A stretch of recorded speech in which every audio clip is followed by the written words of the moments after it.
dañuy jaar rek di sant suñu mbokki waa ONAS yi ñi fi teew muy Moustapha ak sëñ Bamba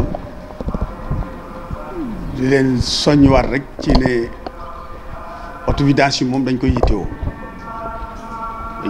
bu baax ndax Daaru Xudoos dafa xaw a yaatu di it am yokkute gu ndaw bu ma bëgg a leeral monsieur le commissaire central ndaxte ñoo am fii ay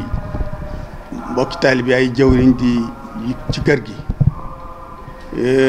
daan màggal nag ren ñu bëgg a soppi seenu màggal bu ci yàlla andee ndax dañ daan màggal kër gu ne baas léegi dañoo dajale en famille bëgg koo defandoo loolu yi dafay laaj assistance force publique bëgg fa ay policiers yu xam ne danañ dem mën leen a jàppale muy mbokki waa Daaru Njaay loolu jëluñu ko woon en compte ci CRD bi parce que boobu waxagul na ko woon barki démb lañ ma jot téléphone wax ma ko mu doon it farata ndax mbooloo fay ne xamuñu woon nit ne dañoo changé ni ñuy màggale waaye nag changement bu positif la it nag ndax kenn ku ne li mu daan def individuellement ñu dajaloo di ko defandoo moo gën a neex a gérer ci it moo gën a rafet daal ñu la ci bàyyiloo xel rek ci matuwaay yi ci war kon loolu bu jàllee kon préfet ak ñi nga àndal ñëpp ñu ngi leen di sant bu baax franchement ci yëg gi ak yi ngeen dëgg la dax askan wi ngeen fi nekkal waaye nag nit bu ngeen seqee liggéey bu ci sawaree da nga ko xam bu la bëggee servir dëgg-dëgg da nga xam ne kii am na yéene defal li nga bëgg waaye bu amee réticence yi da nga xam ne am na réticence mag mu ne xam na luñ ko dul wax ñu ngi leen di sant bu baax seen taxawaay di santit inspecteur Sall di sama xarit loolu wax dëgg yàlla mooy daf may assister lu bari ci sama ay yëfi donga yu may def di la sant bu baax di ñaan yàlla daal yàlla defal leen mucc ak yokk ci defal na ko ñun ñëpp ci turu Serigne Axma ak njaboot gi turu comité d'organisation yi mbokki taalib yi ma ko àndal yëpp ñu ngi leen di ñaanal yàlla daal ndimbal ak yërmande ak yokk bu baax a baax nag ci seeni liggéey ak lépp rek lu ngeen ko soxla dara jëy Nabil Moustapha jërëjëf. ci tëjtal ndaje mi xamante ni li ko sababoon mooy wàccaayu màggal Daaru Xudoos ñu prévoir ko le 15 juillet muy mardi prochain may woon ni sax muy màggal gu am solo ndaxte comme niñ ko fàttalee woon ci ndaje mi njëkk a def bi day màggal gi njëkk ginnaaw centenaire bi nga xamante ni def nañ ko daaw ñu daje woon fii nag di def jàngat ci engagement yi nga xamante ni jëloon nañ ko ci CRD bi nga xam defoon nañ ko ca Diourbel waaye comme ni ko sëñ Ousmane waxee xel dal na ci pour le moment ñuy profité rek ci occasion bi moom Serigne Ousmane di ko donc yóbbante suñum nuyoo Serigne Amadou Mokhtar Mbacké xalif bu Daaru Xudoos waaye it ci Serigne Mouhamadou Mountakha xalif général des Mourides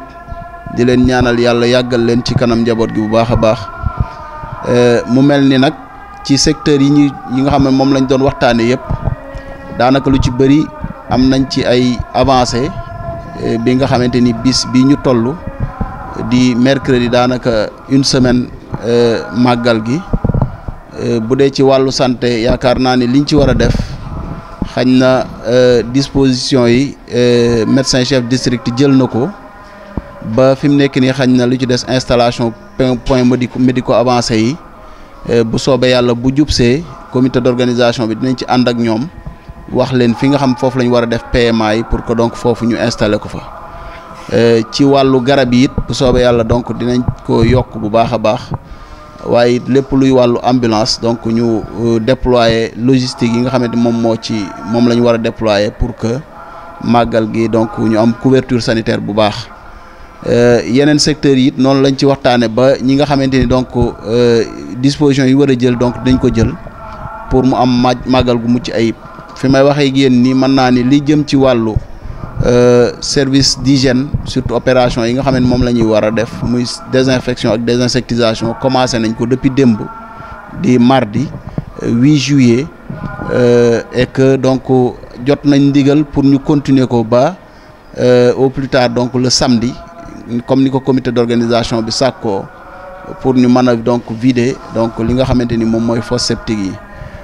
Ci wàllu ndoxum naan parce que dafa bokk ci secteur yi nga xam secteur yu am solo la xañ na fii ñu toll yaakaar naa ni am na amélioration bu baax a baax ci li nga xamante ni moom mooy ndox mi nga xamante ni ñu ngi koy jox population yi ci Touba wante terewul OFOR daa di jël disposition yi pour que juróomi camion yi nekk ci Touba ñu mobiliser ko waaye it am nañu benn nouvelle boo xamante ni xañ na jot nañ ko muy am ay camion yoo xamante ni pour grand magal Touba lañ ko war a indi déployer camions yi war fee yëg si dimanche dispositif boobu yaakaar naa bu ñu yëgsee dinañ mën a appuyer dispositif bi nekk fii ci Touba pour que képp koo xam ne soxla nga ndox ci màggal Daaru Xuddoos nga mën ko am bu soobee yàlla. Leneen li mooy ci wàllu assainissement parce que it ci jamonoy nawet la ñu nekk taw na te it gis nañ ni barki démb rek taw na ndox mu am solo ci Touba waaye it fi mu nekk nii jàpp naa ni même ndox moom mu taw amul bu baax a baax impact ci dëkk bi parce que point yu bari yu doon taa gis nañ ni que fi mu nekk nii ndox mi mu ngi dem loolu nag dañ ciy jaajëfal bu baax a baax ñi nga xam ne def nañ ci liggéey muy ONAS di it commune bi di it association yi nga xamante ni def nañ ay opération pré-hivernale te opération yi bu soobee yàlla dina continuer parce que prévoir nañu benn opération de 72 heures de curage de canaux fii ci Touba may profité it ci occasion bi xañ na annoncé waale ko lancé waale un message aussi ñi nga xam ne ñooy population yi nekk ci dëkk bi yëpp opération yi ñu prévoir ko vendredi samedi dimanche ci commune Touba Mosquée waaye ci commune Mbacké bu dee ci commune Touba Mosquée lancement bi ñu ngi ko prévoir fii nga xamante mooy réseau grande mosquée maanaam li wër jumaay Touba foofu lañ ko bëgg a lancer bu soobee yàlla 9h30 te dina gën a améliorer bu baax a baax réseau bi comme ni ma ko waxee léegi donc gis nañ njeexital yi nga xamante ni opération pré-hivernale yooyu def na ko ci réseau bi waaye du tere dinañ continuer en tout cas effort yi nga xamante ni donc moom lañ ci doon def ba tax na ci wàllu donc vidage fosse septique yi maire commencé na liggéey bi ñu ko ci jaajëfal bu baax a baax waaye it ONAS bu soobee yàlla dina déployer ay camions ci donc fii nga xamante ni moom mooy Touba pour appuyer dispositif boobu nga xamante ni donc mairie commencé na ko ba pare pour que donc lépp loo xamante ni mën nañ koo def ci opération vidage ñu def ko tey it bu fekkee li nga xamante ni moom la comité d'organisation bi sàkku matul fii ak màggal gi bu soobee yàlla bu jàllee dinañ ko compléter ak donc camions yi nga xamante ni donc moom la ñuy déployer fii ci donc Touba waa ONAS di ko indi ci yeneen secteurs yi aussi noonu la demee muy wàllu kaaraange ci wàllu également